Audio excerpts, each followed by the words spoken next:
जय शिवराय भावांनो. अण्णासाहेब पाटील आर्थिक विकास मागास महामंडळाच्या बाबतीत अर्ज करताना बऱ्याच जणांना अडचण येत आहेत. तशा आता पोर्टलवर कोणत्या प्रकारची अडचण राहिलेली नाही. अगदी सहजरित्या आपल्याला अर्ज करता येतो. त्याचा LOI सुद्धा जनरेट होत आहे. मात्र काही बांधवांना कागदपत्राच्या बाबतीत अडचणी आल्यात आणि बऱ्याच जणांच्या अडचणी ह्या ट्रॅक्टरच्या आहेत.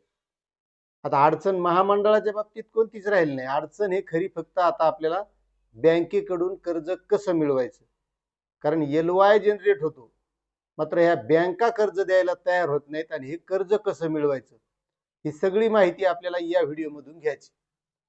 तत्पूर्वी तुम्हाला छोटीशी विनंती आहे, तुम्ही जर आपल्या महामराठी या यूट्यूब चॅनलवर नवीन असाल तर चॅनलला सबस्क्राईब करा, व्हिडिओला लाईक करा आणि जास्तीत जास्त बांधवांना ही माहिती शेअर करा. आता एक लक्षात घ्या, आपल्याला ऑनलाईन अर्ज करते वेळेस लय काय असे कागद लागत नाही. जसं नवीन पोर्टल झालंय त्याच्यात फक्त 2च कागदपत्राची वाढ झाली आहे. एक तर 7/12 आणि 8A ज्याला आपण होल्डिंग म्हणतो. बाकीचे जे काही कागद आहेत का ते जुनेच आहेत. पण आता बरेच जण अर्ज करते वेळेस त्यामध्ये काय चुका करतात हे लक्षात घ्या. कारण काही जण जे आपण तहसील कार्यालयाकडून काढलेलं उत्पन्न आहे तर ते उत्पन्न एखाद्याकडे जिथं आपण अर्ज भरायला दिलेला आहे तर त्याच्याकडे ते ओरिजिनल उत्पन्न देत नाहीत, झेरॉक्स कॉपी देतात. किंवा शाळा सोडल्याचा दाखला असेल तो बी झेरॉक्स कॉपी देतात. किंवा बऱ्याच जणांकडे ओरिजिनल प्रत नसते, म्हणजे सत्य प्रत नसते, मग त्यांना अडचणी येतात. आता महत्वाचं तुम्हाला थोडक्यात अगोदर एकदा कागदपत्र सांगतो. बरेच जण काही जण नवीन असतील ना, तर आपल्याला आपल्याजवळ आधार कार्ड आहे, ते काय कुठून आणायची गरज नाही. तहसील कार्यालयाचं उत्पन्न तेवढं फक्त आपल्याला बाहेरून आणावं लागतंय. त्याच्यानंतर शाळा सोडल्याचा दाखला म्हणजे TC.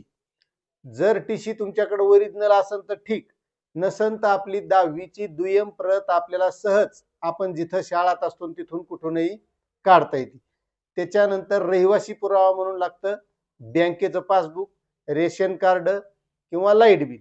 तर सगळ्यात सोपं आपलं बँकेचं पासबुक प्रत्येकाजवळ घरीच असते, ते बँकेचं पासबुक लावायचं.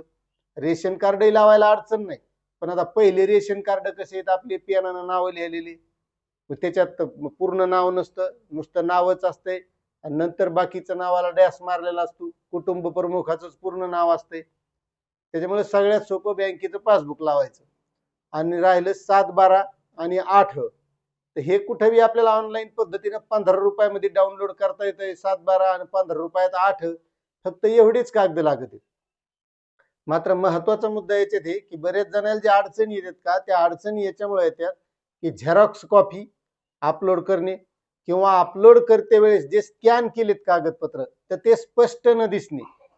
कारण उत्पन्न आपलं जे घेतलेले त्याच्यावर कधीपर्यंत उत्पन्न आहे, ते किती तारखेपर्यंत चालणार हे स्पष्ट दिसायला पाहिजे. किती उत्पन्न आहे ते स्पष्ट दिसायला पाहिजे. त्यानंतर शाळा सोडल्याचा दाखला जो अपलोड करतो आपण त्याच्यावर आपली जात मराठा असणं गरजेचं आहे. त्यावर कुणबी जमत नाही किंवा इतर कोणतीही जात जमत नाही. ती जात आणि आपली जन्मतारीख ही सुद्धा स्पष्ट असणं गरजेचं आहे. आणि जी जन्मतारीख TC वर आहे, शाळा सोडल्याच्या दाखल्यावर आहे, तीच आपल्या आधार कार्डवर असणं गरजेचं आहे. आता बरेच जणांचं काय होतंय, आधार कार्डवर वेगळी राहती, शाळा सोडल्याच्या दाखल्यावर वेगळी असती, त्यामुळे सुद्धा रिजेक्ट होतंय. त्यामुळे ज्या काही अशा कागदपत्राच्या अडचणी येतात तर ह्या काय मोठ्या अडचणी नाहीत, ह्या आपल्या हातच्या अडचणी आहेत. आणि खरी अडचण आहे आपल्याला बँकेकडून कर्ज घ्यायचं. आता सध्या ट्रॅक्टरवाल्याची LOI काय भेटणार, कारण ट्रॅक्टरचा कोठा संपलाय असं सांगण्यात आलंय. मग जे काही इतर व्यवसाय, कोणाला हॉटेल टाकायचंय, कोणाला किराणा दुकान टाकायचंय, कोणाला कटलरी टाकायचं, आणि बरेच जण कमेंट करून विचारतात इतकं सांगितल्यावर दुसरं कोणतंही दुकान टाकायचं म्हटलं तरी बरेच जण म्हणतात मग मला मशिनरी टाकायचंय, मग मला भेटन का? मग मला फलानं दुकान टाकायचं लेडीज एम्पोरियम, मग मला भेटन का? तर असं काय नाही, कोणताही व्यवसाय असला प्रत्येक व्यवसायासाठी हे कर्ज मिळत आहे आणि LOI निघतो. आता खरी अडचण आहे त्याची आपल्याला बँकेनं कर्ज देणं. कारण बँका काय करतात, सरासरी कर्ज द्यायला टाळीतात.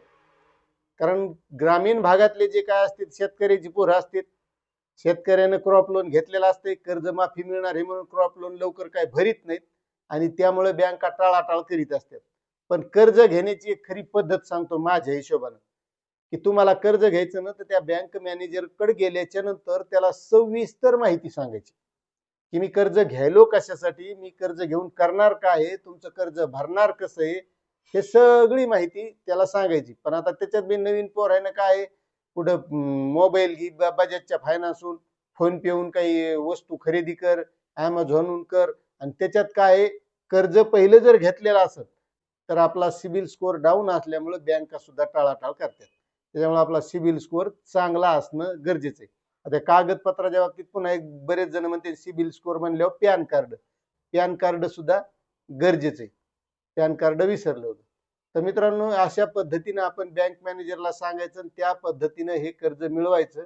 आता याच्या व्यतिरिक्त जर पुन्हा काही तुम्हाला अडचणी असतील तर तुम्ही नक्कीच कमेंट करा, आणि आपल्या डिस्क्रिप्शन मध्ये आपलं एक व्हॉट्सअपचं चॅनल आहे, त्या जॉईन करा. म्हणजे तुम्हाला यापुढची जी काही नवीन माहिती असेल ती आपण त्या चॅनलच्या माध्यमातून देणार आहोत.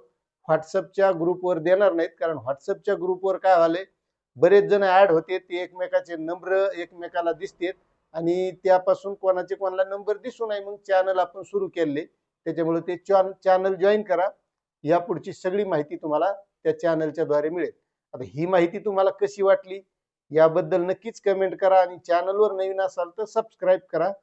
धन्यवाद.